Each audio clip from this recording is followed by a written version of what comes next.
everybody, and welcome to Vicky Pattison, The Secret To. This week, I'm joined by reality star, supermom, and as of this week, podcasting princess. It's Georgia Kousoulou, everybody. I love that introduction. I feel like it's like the queen. Yeah. Well, welcome back. Fuck me, mate. Second time around. How does it feel? I feel like a lot's happened since I last saw you. Yeah, so do I. So obviously I'm trying to think back, and I was definitely in me flat. I'm sure I was in me flat. I was in my old house, definitely. Yeah. And so I've moved. So we're both in our new houses, which is exciting. Yeah. I'm not going to lie. I've just been looking on your Instagram because I always think, let me see if she's said anything on there that I need to ask her about before I get anyone on. And I just ended up staring at your fucking floor in your kitchen. That's lovely, that, isn't it? Really? Do you know what? Really actually, nice. I don't know. I said really because it is really nice. Yeah. But I chose this colour because it was so hard to find the colour. And you know when you know what you want. Yeah. And I was like searching for it, but no, it's a nice colour. Do you know, it's so lovely. And actually I just know I'm old when I start talking about stuff like this, but I'm like, it's the level of the craftsmanship, Georgia, actually, that I was talking about. It's fitted really well. Like, yeah. I'll send you his number. His name's Aaron. He's really nice. I'll send you his details. Please do. Come my house. Have you not? I like your flooring though, and you're in there. Yeah, it's lovely in here. I cannot knock this either. Yeah, I lovely. What, babe? It's stunning, that room you're in. Oh, thank you very much, mate. I've had to come in here because I'm getting my study done. Do you know what? I actually just feel like we're catching up. We're not podcasting, but sod it. I hope people don't mind. I'm getting my study done, but it's like a bit of a building site at the moment. And when I'm in there, it's going to be so lovely. I've got this big neon sign that says like work hard and be nice to people. And it's just like me sound tech's going to be buzzing because it's a small space. I just feel like it's going to be lovely. But yeah, in the interim, I'm in here. So I'm trying to keep it tidy because the last thing everybody needs to see is all my shite when they're trying to concentrate on somebody having a nice chat. 100%. It looks nice. Very nice. But then apart from like doing your house up, you've done so much. Like obviously, mum to Brody. You've got a place in Spain now.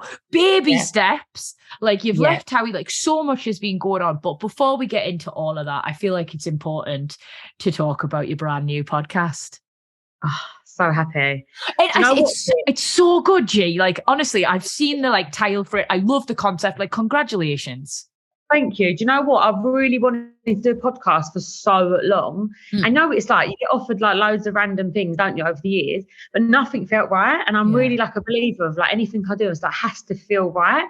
And all of the other concepts were just not me. And then this concept come and I was like, ooh, love it. And I just really love it. It just feels really personal. I sneak into my like wardrobe room and I record it as well. And it's just me talking for like 5 to 10 minutes, like daily podcasts. Because when you're a mum, like you just need quick things. Yeah. So I just thought I haven't got time to like be recording now, like long things. So I just need, if I'm going to do it, it needs to be quick, in and out. And that's what it's just like, it's literally launched. Yeah. And it's called 5 Minutes Peace, and that makes perfect sense, isn't it? Because honestly, I remember growing up and like I've just got the dogs now, right? But I'm starting to understand what my mum meant when she was like, I just need 5 minutes, peace. Yeah. It's just so funny. And I always say it, like, even this morning I woke up and I was like, Brody woke me up. He's going for like a really early stage of waking up at like 5 a.m. And then he's like really super clingy. He's also going for another phase of clinginess. And I'm like, I just need like 5 minutes of peace. And I always say it. It's like and that's how the name come about. I think we was like talking and we was just like, 5 minutes. We kept saying it. And then he's like, that's the name, isn't it? But I love it. I love things that are natural. So I'm just, I'm absolutely buzzing. I can't believe I'm a podcaster like you.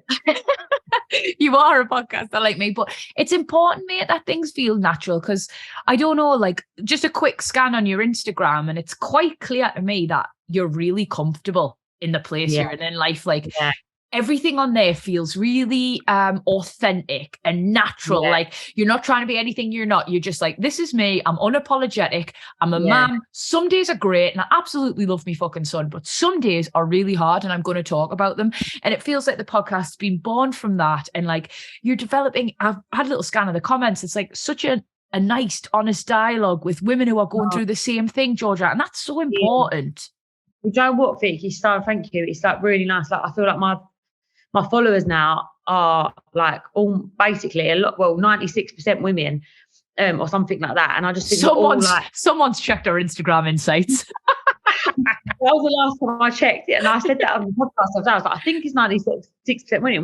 When I said it, I laughed. I thought, oh my god, you know, just send the insights over all the time. You know what I always say to people, I'm like, I feel like they're not like fans. They're like people that follow me and they're with me on the journey, and we're all the same. Like we're in this together, and they're like really loyal and lovely. Like I'm so touch. This ain't even wood. Touch my head. That it stays like that. I hope it stays like that because I'm really enjoying like my social space at the moment. I'm really enjoying it. Like you said, I'm really comfortable in it. Actually, really happy. You can see that you're thriving, and like obviously I've known you since like you were loads younger, like. Long time. Going through reality TV and stuff like that. And I don't know, I think when you're in your 20s, like early 20s and stuff, I think everybody struggles a little bit with that image and that their identity, and just they try to find their place, you know, whatever walk of life. And it feels like you've really found your place.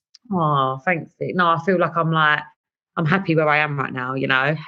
You can tell. So, do you think you like, and I mean, some of my mates, like all of my pals are having kids now, and some of them like are just taken to it like a duck to water, proper naturals, you know, and others are finding the transition from like busy work and woman to like, you know, mother, like slightly difficult. And I don't know, like, how have you found that transition? Like, do you feel like, oh my God, I was always made to be a mother. This is natural. This is amazing. I'm smashing it. Or you're like, some days, fuck me. I miss me old life. You know what? When I was at first the mum, I struggled and I've always been open and honest about it, and that's why I actually love filming my show because it's been like therapy. I like struggled with like certain aspects of my life, like changing, and it is a complete change, as in like you have a responsibility, like you're not just you no more, like you can't just walk out the house. I think that was the biggest struggle for me, and also another biggest struggle was like the not natural bit. It didn't come so natural that I expected it to. Everyone says about this mother instinct. Do you remember me talking about it? So I feel like that whole mother instinct didn't kick in straight away. And I struggled with that because when I had Brody, no one was talking about, I don't want to say bad sides of motherhood, but like the downsides bit, the more honest bit. Yeah. And no one on my Instagram was doing it. So when it happened to me, I was like, oh my God, like, why am I the only person in the whole world that this happens to? But then I feel like more people talk about, I'm not saying it's since me, but more now since then. She's a trailblazer. the honest, open chat. But no, since I feel like more people are like being more honest and open. It helps, Vic, because it's scary. Like it's a complete different world. Like it's just mad. So yeah, do you know what? I did struggle, but like he's the best thing that's ever happened to me, and I'm very, very blessed. I've got so much help as well. Like I have my mum, my dad, I've all my family and all Tommy's, and he's the first grandchild, both sides. Yeah, so that really helped.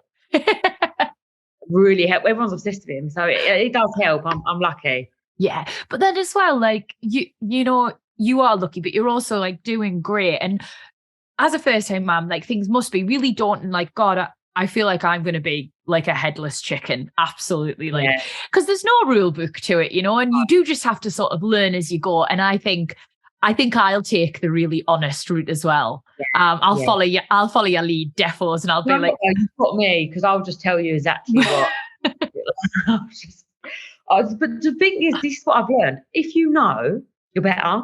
Like if someone would have said to me, when you have Brody, you might not feel this like natural connection bond straight away, I would have been paired.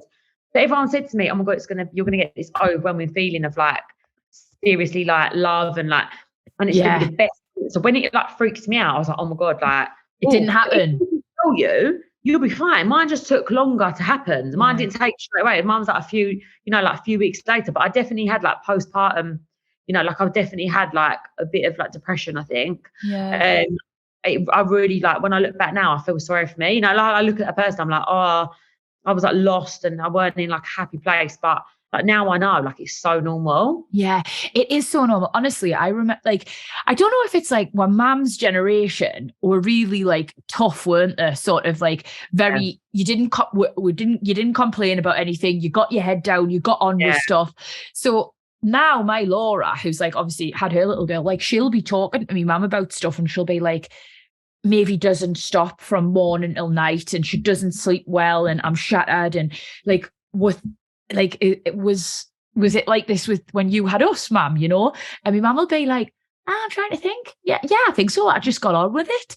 And I'm like, that narrative, mum, like obviously I totally get it. It's what you all had to do, but it's really problematic. Like we shouldn't just have to get on with it and stiff up a little bit. We're allowed to talk about it and say it's hard and have a whinge, you know? 100%. And like I don't think no one really spoke about it. It's like a new thing that people talk about their feelings, really, isn't it? Yeah. And like how and like negatives of life. Like no one, like even with anything, like even having a dog, it's not all great, is it? Like sometimes I'm like, oh my God, this dog, like I don't know what you want.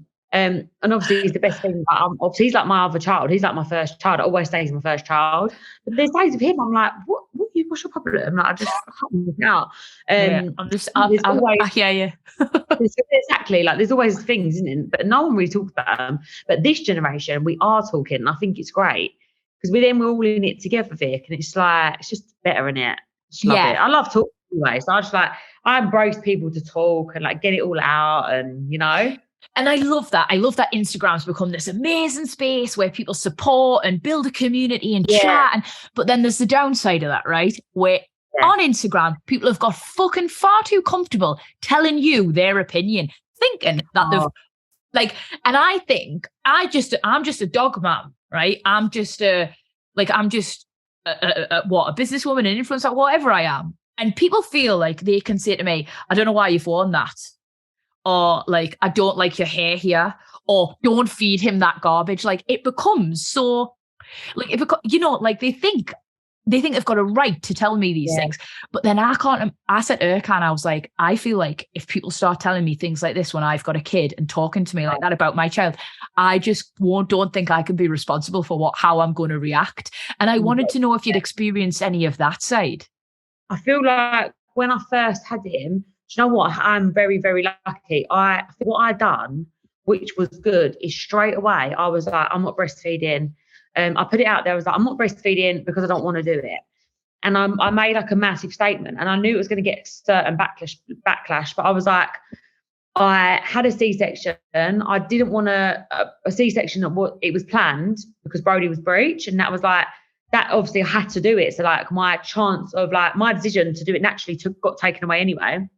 And then I was like, I'm not breastfeeding. I made that decision. I was like, it doesn't feel natural to me.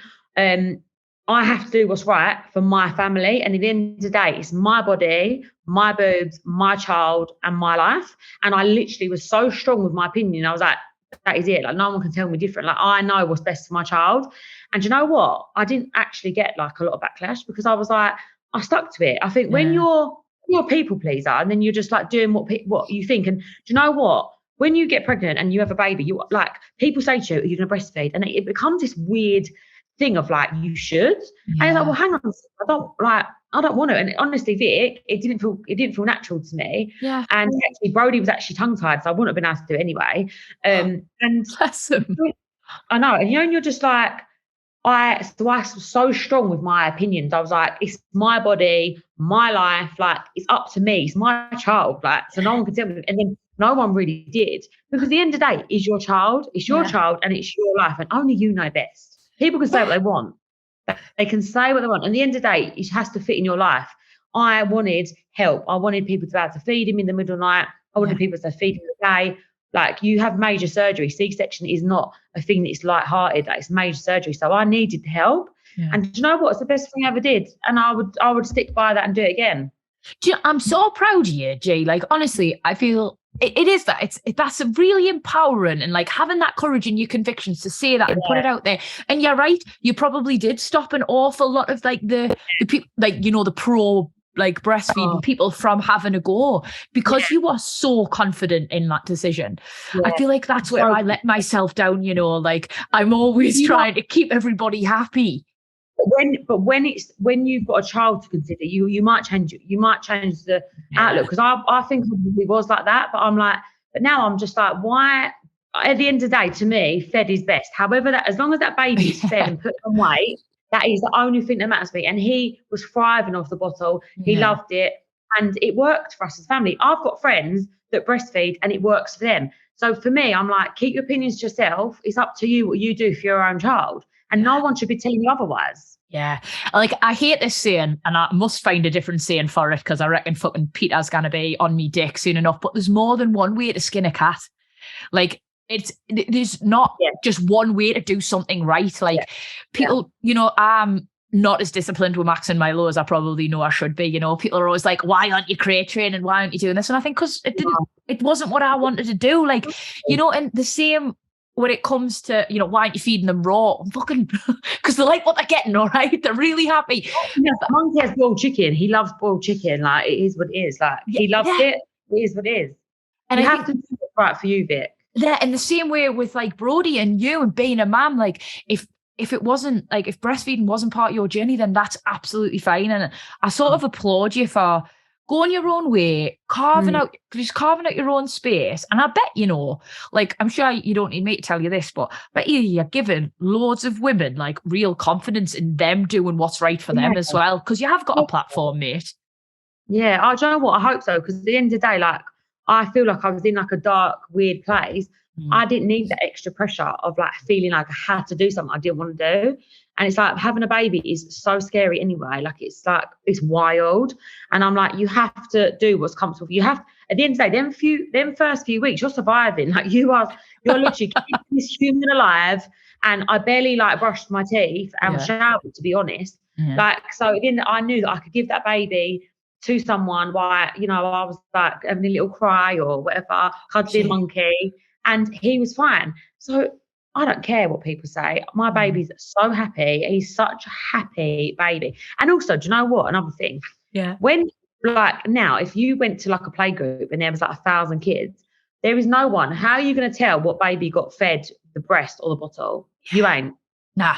You ain't. And I didn't get, I'm fine, and I'm fine. To be honest, I'm quite fine. And I was dead. So you got to do what you got to do. No, Vic? Yeah, I do, babe. I totally do. So if you need backing up on the subject here, I'm ready. Because when it comes to Brody, I will fight everyone. I'm like a lion. Like, it's the weirdest thing. I'm like a lion. Like, I will take on anyone. But then so you know, you said there, like, you didn't get that instant maternal like feeling, and you know what, Jay, I think like after carrying something in your body for 9 months, and like my mum said she hated pregnancy. She hated it. She says, I loved yous. She went, but I hated pregnancy. She went, my body wasn't mine. She went, I was uncomfortable. She went, I felt, she went, you know, and she went, like, when she had her, she loved her. But if I go through that and like I hate all 9 months, which I probably will, because I'm such a fucking whinge, I'm such a moany cow. So if I go through that, like, and then give birth, I can't imagine my first thought will be like, oh my God, I'm absolutely buzzing. I love this little thing so much, this tiny potato. I'm probably going to be like, you ruined my life for 9 months, you little shit. You know? And the thing is, it's normal. And like, you should have been able to say it, because like, it is a bit, and also I do think there's like a science behind C-sections, because when I like thought about it and spoke to people, it's like my body didn't know it went into labour. So like, so all like the hormones and stuff that tell you like your baby's coming didn't quite, So I had no contractions, nothing. So in my diary on my phone, you know, like we have like a shared calendar, don't we, with like Mockingbird? It had baby come in on the 5th. Yeah. And it's like they was laughing. It's like, you're like going shopping. I'm like, I know. It's like I literally went somewhere and got a baby given to me because my body didn't know any different. So I'm laying there, and then the baby gets given. Honestly, the baby could come from anywhere. It's like, as long as, if I didn't see it come out of me, I'd have been, because you're in shock. You're like, oh, my body didn't have enough time to like get to my brain. Like, they didn't connect. So I think that's part of it as well. There's like a shock factor, I think. Gotta be, mate. And you've talked about your C-section, which, like, I've had friends who've had both, you know, and listen, don't get me wrong, I feel like they both sound like a very, like they can be traumatic and difficult and hard, you know. How was your recovery from that, babe? Was it intense? It was, you know what? It was actually, I loved it. You know what? I think that's what people did tell me about. People told me how bad it was going to be. So I guess I was expecting it to be bad. And then, listen, I think the worst bit about it was probably, I was obviously a bit sore. And I was saying this morning, funny enough, I picked up Monkey because one of my things was every time I looked at Monkey, I cried because I felt bad that I felt Monkey thought I'd replaced him. Yeah, I know it sounds bizarre. And I remember picking him up and I cried and my stitch actually started bleeding. And because they say don't lift anything, but where Monkey's little, I just didn't think. So I didn't do that again. But apart from that, you know, I was all right. But my mum did move in for 2 weeks. So I think that was massive. That was a massive, massive help. And then Tom's mum was here every day as well. So I had 2 people helping. So I was all right. But I say my mum had to inject me every day because you have to inject your belly. That was the worst bit for me because I don't like injections. I really struggle with things like that. I get really faint. But my mum, I couldn't do it. So my mum had to do it. I think it was like 10 days. That was actually the worst bit. Really? I've got to start injections for when I start my egg freezing, and I'm absolutely dreading it. Like 2 a day. Yeah, but you got to remember, my belly was like swollen and black and blue. I think maybe it quite hurt. Yeah, and it had just been, sorry to be graphic, but cut open and everything. It'd been through some trauma. Yeah, I think I'll be okay. I'm just being a fanny. I'm such a girl, mate. You might not be, but I think you'll get used to it. I think, you know, if my belly weren't just ripped up, like basically, ripped open weirdly, maybe it wouldn't be as traumatic because the needles are only small, but I'm wimp. I'm such a wimp. I hate needles. Like, when they take blood from me, I have to make sure I eat before my blood sugar levels are up. I'm like, oh my God, if I eat and I get into like a panic. Ridiculous. I'm the same, mate. Honestly, I'm such a fanny, but it's a means to an end, isn't it? So I'll get my head down, no doubt about that. It'll be great. I'm excited to listen to your journey because I don't know a lot about it, so I'm really excited for you. Thanks, lass. You know what? Neither did I. And I'm learning as I'm going as well. And it's been really. I'm doing it with the women's medical clinic in Brentwood, and they're just so lovely. They're proper taking us it's like hand in hand walking us through it, so lovely. And I sort of rang them last month because I'm late to start, aren't I? So I was meant to start at the start of the year, and they found a cyst on my ovary, which I'm quite prone to be fair. I'm absolutely convinced I've got endometriosis, but they fucking won't have it. Really? So I've got loads of the sort of exactly, but it's quite a difficult test to actually prove it, so they're loath to do it anyway. I've got a cyst, so you can't do it, and I'd booked 2 weeks off work, you know, and it's difficult to get 2 weeks off work in any walk of life, you know. So I was like, right, fine, it is what it is. Once I'd wrapped my head around it, I just went to me management, put work back in for work. I'll do it next month. And then this month I was away on a shoot in Sicily when I started, and so I couldn't do this month. And I'm looking at next month and I'm thinking, I just don't. And I know there's never a good time to, you know, have this inconvenience in terms of having to go to the clinic all the time and looking like you're 3 months pregnant. But I am just going to have to bite the bullet and do it, because if I wait till I've got time off, I'll never do it, you know, and I need to really. So fuck. When you feel, don't push yourself. Just do it when you feel like it's right time. And it's just you know, it's when you document. I feel like you're going to document it though, because I feel like you can help loads of people. Yeah, I'm going to try. So obviously dead honest on my Instagram, mate, but I'm going to film a bit for Lorraine. I absolutely love Lorraine Kelly, man. Oh, I love Lorraine. As everybody knows, because I copied her fucking accent, apparently. No, is that Vicky's alter ego that she does? Did she know she was doing it? I was like, no. I was fucking mortified. I told Kate, I've messaged Kate and I was like, I'm not even fucking speaking to you anymore. And I was like, I'm actually fuming. What happened? Did you just come out of it? I honestly don't even know. Still to this day, mate, when I hear it back, I'm like, I can't even hear it myself. But everyone else is like, oh no, you sound fully Scottish, you knob. And now I'm so nervous because obviously I didn't even mean to do it. So now I'm like, you could do it again. And then everyone will take the piss out of you again. So I'm always in my own head now. I'm have anxiety. Maybe you've got like an inner Scottish woman inside you. Well, like it's tiny Like little Lorraine. Yeah, like she just comes out. Like, how cute would that be? Oh, it would be really nice. Yeah. But I prefer it not to happen again because obviously I'm very embarrassed. But yes, I'm going to do it on Kate's face as well. And Kate went, it was Kate's face. And she's like, oh, your accent went really funny then. Fuck off, Kate.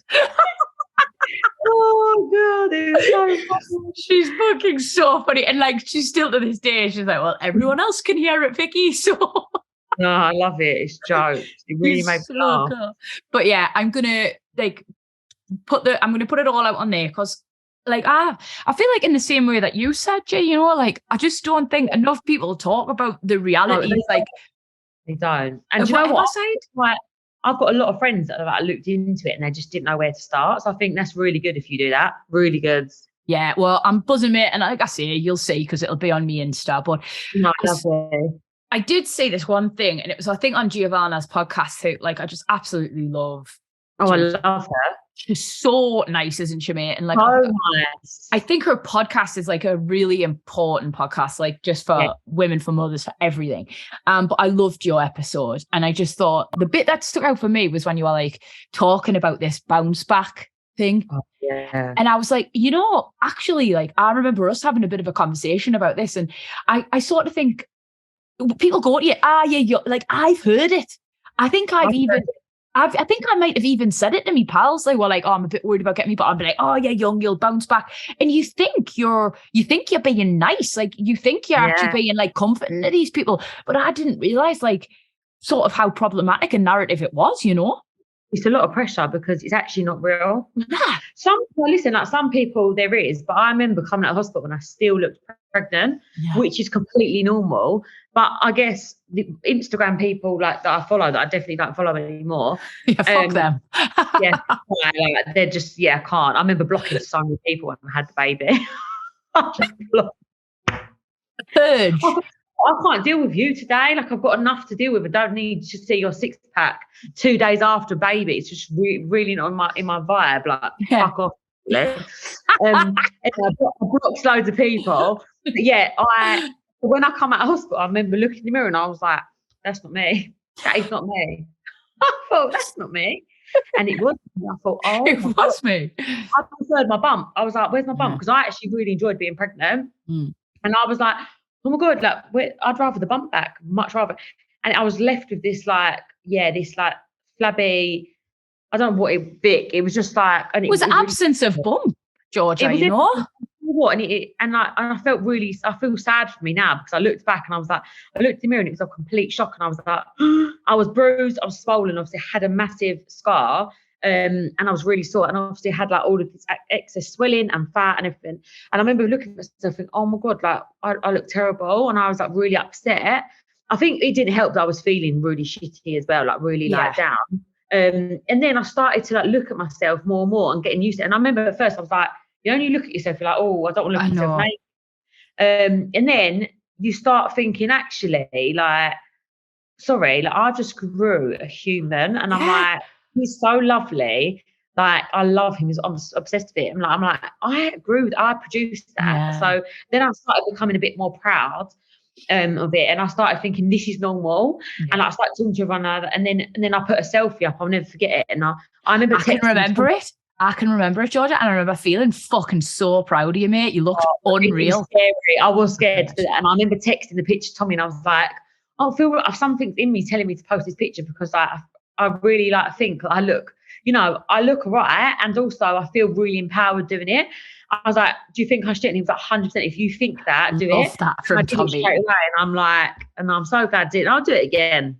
Yeah, but it was it's like you say, you felt empowered. You empowered other people. Like, it was a fucking powerful post. Like, do you know, honestly, and this is no shade to women who like look great in a bikini all the year round, like fair play, hats off, I'm sure you work hard.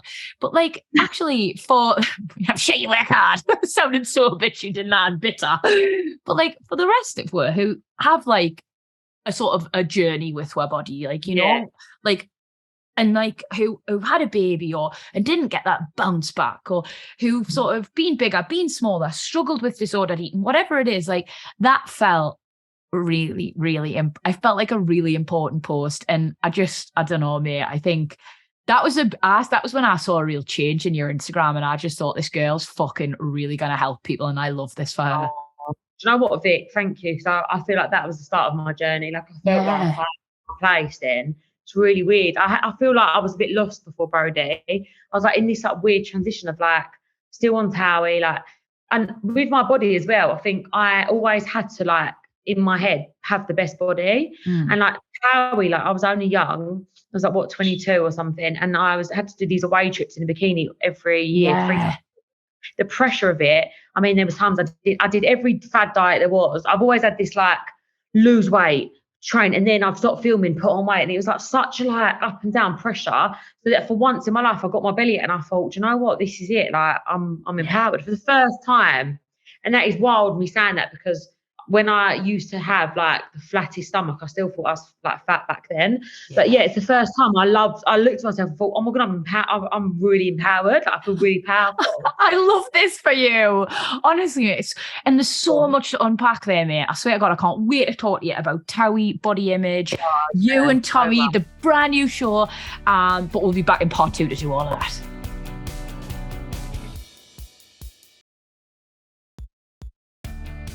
Hello, everybody, and welcome back to part 2 of Vicky, Pattison, The Secret To. I'm joined by one of my favourite ever podcast guests. It's Georgia Kousoulou. Sometimes I fucking really earn me money on this pod, and I feel like it's like getting blood from a stone with me guests. Yeah. Like, not often. I tend to attract a lovely guest. I'm really lucky. Yeah, but, like, yeah, so many nice guests, and I would never name the more awkward ones because I'm not a cunt. But when I have you on, I am like, I can't believe this is work. Like, you're just so easy. Like, you're so forthcoming and honest and funny and relatable. Like, you just make this hour just the best. I was in a bit of a bad mood, actually. Yeah, I'm due on my period, and I'm always a bit of an arsehole.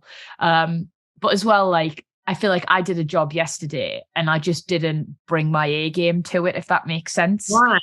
I tried my hardest. It wasn't because like I didn't want to be good. Like, I really wanted to be good. And I think I almost wanted to be good too much. And like, I got in my own head, and the more I tried, the worse I got. And I walked away so sad. And I'm quite a perfectionist, so I'm still beating myself up over that.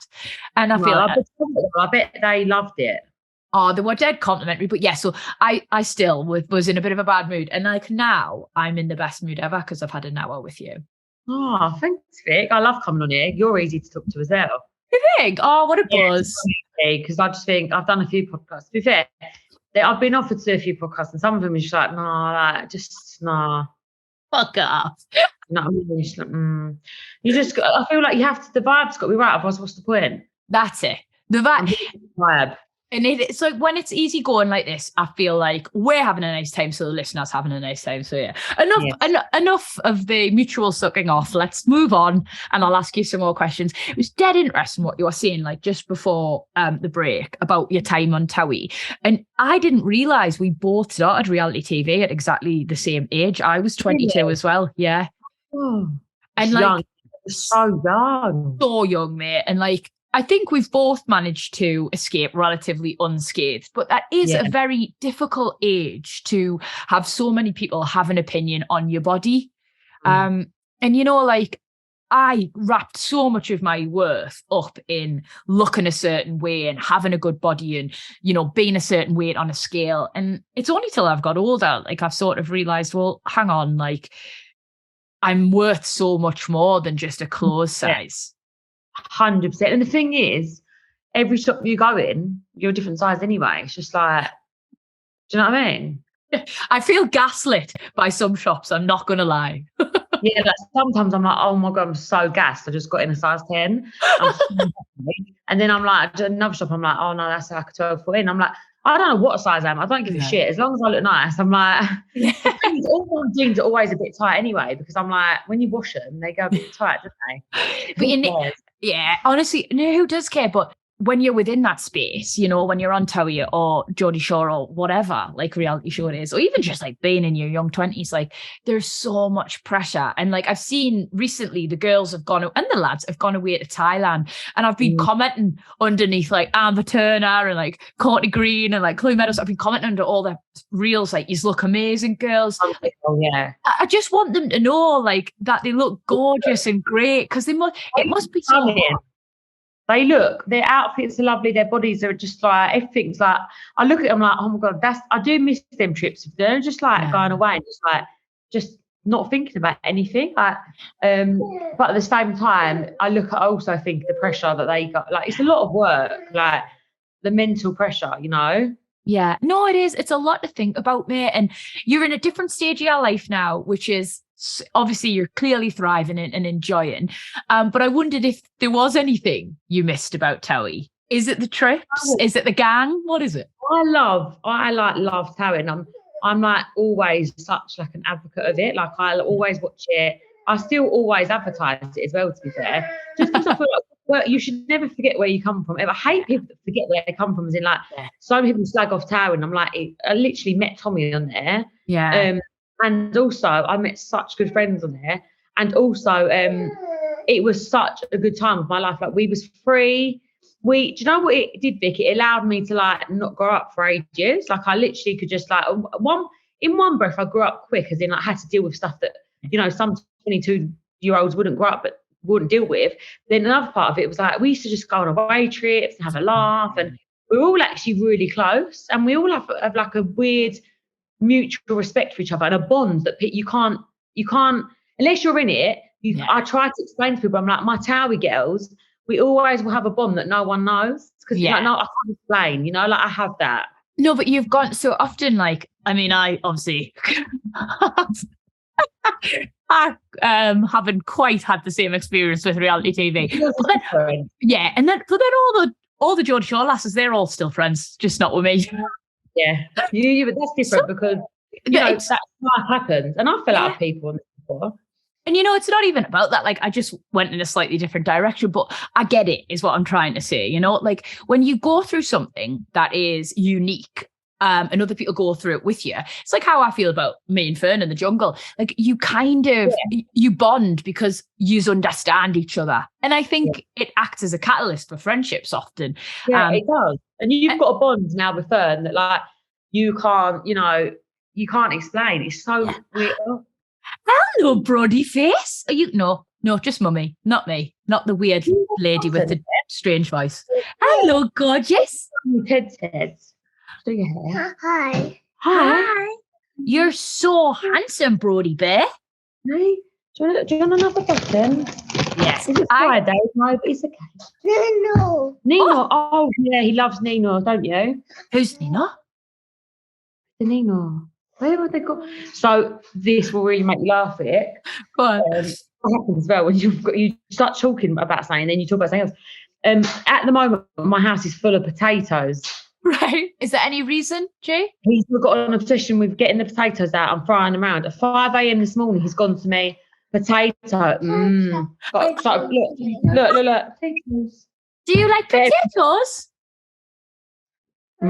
Yeah, they're everywhere. They're in the living room, the ball pit here. I will find. It's like I'm growing potatoes. The wine fridge. My mum said it's ridiculous. The dog's got them. Yeah, the dog don't want to eat them raw potatoes. It's ridiculous, weird, but I'm gone with it. It keeps him quite happy, doesn't it? Oh, look at you, darling. You're so handsome. I can see why your mummy is so proud of you. You lolly boy. Are you lolly? Yeah, you are. But no, Vic, I get it. Like we have a bond with people, and I love that. No, it's like funny. Like I fell out with you have so many little rows on Towie. Yeah. It was a very different setup to Towie. Yours was so much more intense. I've got hit on the head by a potato. This is life. Like this is my life. Proud. Careful. Not. But yeah, yours was definitely more intense. Like, I could go home, you know, and that's lovely. But yeah, now we're all friends. But yeah, I did have a lot of like rows on there. I'm scared You're all in the same space as well, like you and Dan, like having kids, Kate having kids. Like it must be lovely to be taking these next steps together as well. Yeah. It's really cute. Like I see Dan a lot. I talk to her all the time because she literally lives 5 minutes from me. And Orla and Brody are like exactly a year apart. And they'll probably be going to the same school and stuff. So that'd be cute, won't it? Oh, that would be so lush. Do you know, the next gen. I read, and I didn't even realize this, but like obviously you and Tommy sort of knew each other before Terry, but you got together on the show. So your whole relationship, your whole life has been played out in front of the cameras. Like, do you ever feel like, oh God, I wish we'd had something just for us? Or are you really happy with the dynamic? I'm just like, I don't know any different. Yeah. Fair enough. I don't know any different. And the thing is, I was on Towie before he was. And then it kind of feels, and people keep saying to me, oh, are you going to film your wedding? And I'm like, it would be weird if I didn't. Yeah. No, I get that. Because I'm like, it's just like, it's just normal to us. Like everything, no, don't press that button. Everything, like his life, everything with him's been filmed. No. We just started filming series 4 and we're like, it just feels normal, Vic. It's weird. But maybe because we did it so young, I don't know. No, but then it's a really good point. Like those formative years, like your late teens or early 20s, it's when you're sort of like, you just adjust to what's happening around you and you normalize it totally. Like, and I think for you, that part of your life, it's become almost ingrained in you that it's normal to have everybody knowing everything about you. Like I feel the same way to a certain extent. Like, and I often get told off me agents, you know, like you don't have to share everything on social media, you know, like when I'm fucking whinging about having a period or like whatever. And I'm like, but then I just feel like it's normal that everyone knows everything about me, you know? 100%. And like you've always done that. So why would you change now? And I think people love you for that. People love you for being honest and open. And, you know, we all talk about everything that you talk about. Bro, Vicky don't want a potato on her head. I honestly I can't wait to meet him in real life. He's absolutely class. He's so funny. Like he just comes out with these mad things. I'm like, how did I like create you? Like, and sometimes I'm like, oh my God, I'm actually a mum. And this is my son. Is he more like Tommy in personality or more like you? Me. So yeah.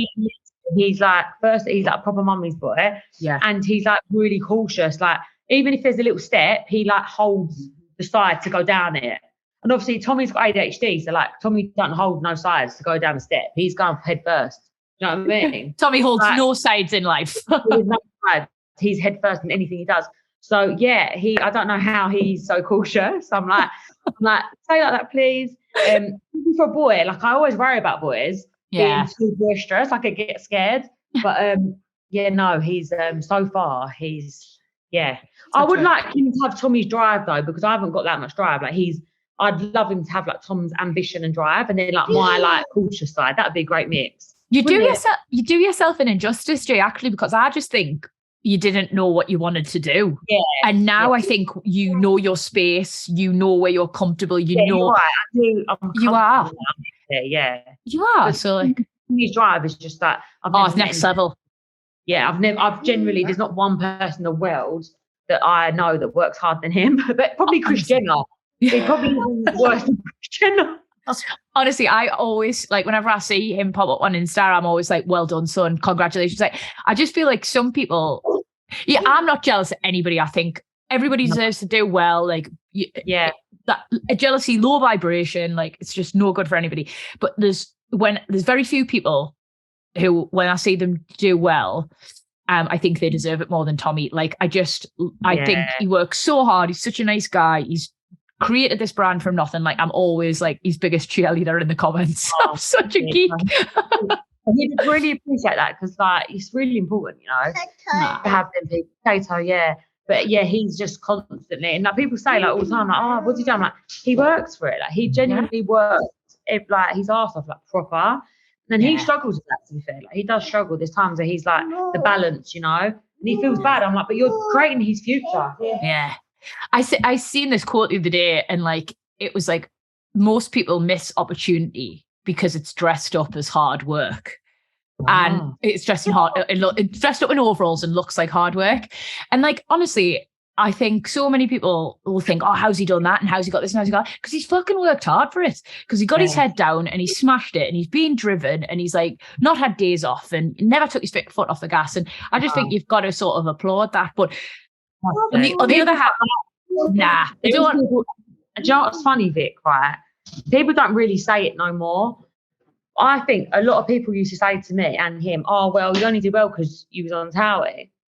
And I'm like, sorry, how many reality stars are there? Oh, this is what I just said. I'm like, how many reality stars are there? Towie, Love Island, George Shore, how many people brought out brands? Probably most of them. Yeah. And how many as well? Listen, we're not saying that Towie never helped Mallet. It helped as he's like, his profile. Yeah. But at the same time, it's like, unless you're that dedicated, anyone can bring out a brand, you know? And you know what? Sometimes he had to work harder because he used to be on Towie, because in the fashion world they didn't take it seriously. We know, like our job, it's better for us, like we've got, it's good for us to be on TV and stuff, whereas he had to like really prove himself more because of he used to be, people, no one took him seriously. People used to think it was like, someone set up the business, he put his name to it. Honestly, it took probably longer. He's mad. No, I can say that. I can get it. And it's all coming to fruition and he absolutely deserves it last. But how does that leave the dynamic between you and him? Like, is he helping with the wedding planning? Are you like on your own in that sense? Like, let me tell you, he will turn up to the wedding as a guest. He'll turn up as a guest. He'll moan about the flowers because he said they're a waste of time. I'm not saying he won't be paying for it because he's definitely paying. I said to him, I was like, I will be paying my way for this wedding because, I'm an independent woman and he always loved me. But I'm like, he won't, like, at the moment I'm choosing photographers and I'm really struggling with it because I'm like, people have so many different styles. Yeah. And there's so many people I'm finding that have put their prices up so much because they've been featured in like magazines. And I'm like, I just don't understand like the cost that these, honestly, the cost. Are you on that stage yet? Are you on? No. So we are just at the finding a venue stage, to be honest. Right.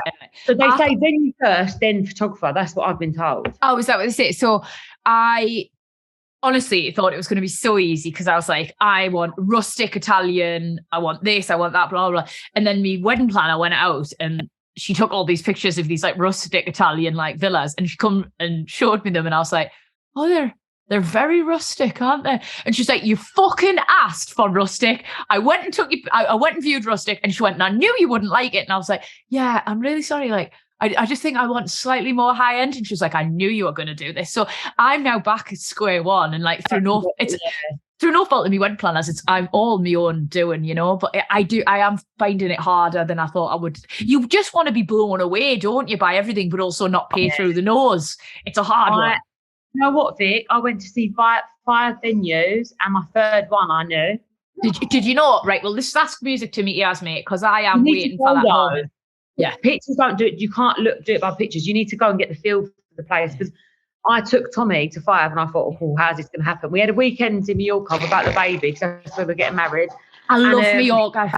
I love Mallorca for that. I just feel like it just makes sense. And we went to see 5 and the one I thought I was going to love, I liked the least. And the one I thought about is my venue. Did you go and see Catracat? Hotel Catracat? No, I didn't bother. I know so many people that have got married there now. Yeah. Oh, okay, well, fuck that then, right? Okay, I won't do it either. That was on my list because I love that like whitewashed Mallorcan vibe. Is it? Right, well, okay, fucking good to know. And it's not cheap either. No, they've tripled the price. My wedding plans, I wouldn't get married there. Fucking hell, mate. I'm so happy for you that it's coming together. But honestly, it's so painful. So me and Erkan, where we clash heads, mate, I'm not in any way, shape or form frivolous with me money. I've come from now and I work hard. So like I'm not like, oh, let's just spunk it, I'm not making it rain. But I want a really nice wedding and I understand like you have to pay for that. Him, on the other hand, oh my God, mate, he's tight as a duck's arse and it is driving me fucking insane, George.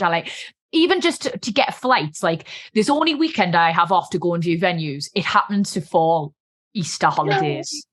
So the flights to get to Tuscany are like £1,000 for the 2-hour return, which I know is ludicrous, and I'm fuming about it myself. But what are you going to do, lass? I've got no other time to do it. I'll have started my full-time job by then, so I've got no weekdays to go. It has to be that weekend.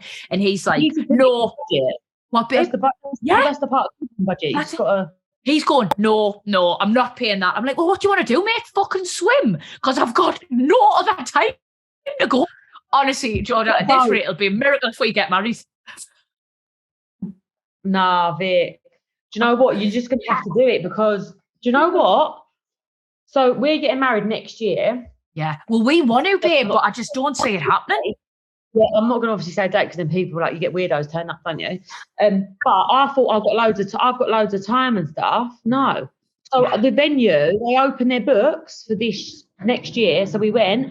They're already. I literally had 2 weekends to choose from. No. Yeah. I see. This is so just making me stressed. No, it's not. No, don't worry. You just got to get on it. I've booked. All you got to do is book it. Okay. I booked it, and then my planner said to me, she keeps messaging me saying, right, the photographers are getting booked up, and that's panicking me. So I'm like, they say your venue and your photographer first, then everything follows. Yeah. And right, okay, last little question before like I wrap this up and you go and be a lovely mum to Brody all afternoon. But have you thought about your dress? Because that's the bit that really excites me. Yeah. No, I know what I want. I know exactly what I want. Don't tell us, but like give us a hint. Come on. I won't. I just feel like I won't see myself in like tight. I'm just not that girl. Yeah. And also I'll be so like, I'll just be like, I want to eat and I really want to enjoy myself in my day. And I'm like, I just feel like when I wear anything tight, I'm just like, you eat like anything and you're like, and you feel rubbish. Yeah, I want to feel my best with that, and I really want to dance and like eat anything. And we're paying for this food, like I need it to be good. I'm not just gonna eat it. And I'm just gonna have the best time. So it won't be nothing tight. And I keep going to tell me, I'm gonna wear a red dress, like just to throw them off. And right, will you have a costume change? Do you know what? It depends on the weather. Because if it's like, do you know what? If I go for the dress I want, I might have to, because I'm like, if I really want to get down. And like Danielle, when she got married, she changed to a shorter dress. Yeah. And she went loose. Like, she looked like she was the hottest bride I've ever seen in my life. Unreal, mate. I was like, listen, if you like Beyonce, I was staring at her like this. The dance moves out of the world. Not that I can do that, because I can't dance like Danielle, but I loved that like energy she brought. And I thought, I do that. But then trying to get another dress, how hard is that going to be? No, I don't think the second one's that hard, lass, because the first one is the big deal. It's the moment. It's the gasp. It's the watching you up. Yeah, that's it. But the second one is just an expression of you having a good time. Like, I feel like you can pull that out the bag pretty easily, and you deserve it, mate. You deserve do whatever your dance move is. What is your go-to dance move? I think I just like two-step and just like I clap a lot. I do I do the I do the thing chanting classic white woman at a party, like that's just me. I do like a little, I don't know what that's about, and then I like clap. Yeah, I do clap. I'm not a good dancer at all, but I do want to who cares? I want to dance. Yeah. I'll send you options, but please do. Yeah. If you need help with weddings, it's not that I'm at all. The wedding whisperer. I'm trying to organise a wedding. I mean, there's loads I'm trying to do right now, but I'm just like, I need lists. I need to write everything down. But do you know what? It'll be fun once it's done. Oh, it'd be amazing. Best day of your life. So make sure you take some time for you and him, because that's what it's all about at the end of the day. And get Erkan to book the flight. Yeah. Oh, I'm just going to go and do it. Sod it. Tight bastard. Before I let you go, lass, here at Vicky Pattison Secret 2, we always ask our gorgeous guests to give our lovely listeners a couple of pearls of wisdom. And I think it's that important. We'll give your pod another plug, mate, because it's fantastic. It's important. Women need to know about it. Mothers need to know about it. And I also love the whole premise behind it. Like, who doesn't want to have 5 minutes peace? So I want to know what your secret is to getting 5 minutes peace. So my secret is 5 minutes peace. I literally run upstairs and I hide in my dressing room, and that is where I film the pod. I absolutely love it. I So Do you do something different Monday, every day? Yeah. So we do Mondays is going to be based on like Monday motivation, like getting in the spirit of the week. And then like the Wednesday, we're going to do like the midweek moan, which is probably my favourite bit so far. I think it would be mine. Yeah, and it's like you can moan about your partner, the dog, the baby, like the weather, anything. Just like a little chat. And then Friday, like Feel Good Friday. So like we just like talk about all things we do on the weekend. We do like a photo dump, and also we do like a Spotify playlist. So that get you in the vibe. Yes. Oh, do you know what? It's gonna be cute because I want to like anyone can just listen to it. It's not just mums, but also as well. You know, like when the mums are doing like the night feeds, they're lonely. Yeah. They're so lonely. Like I just want people to just be like not alone. Like it's really cringe, but I just want somewhere they can go on there, listen 5 to 10 minutes daily.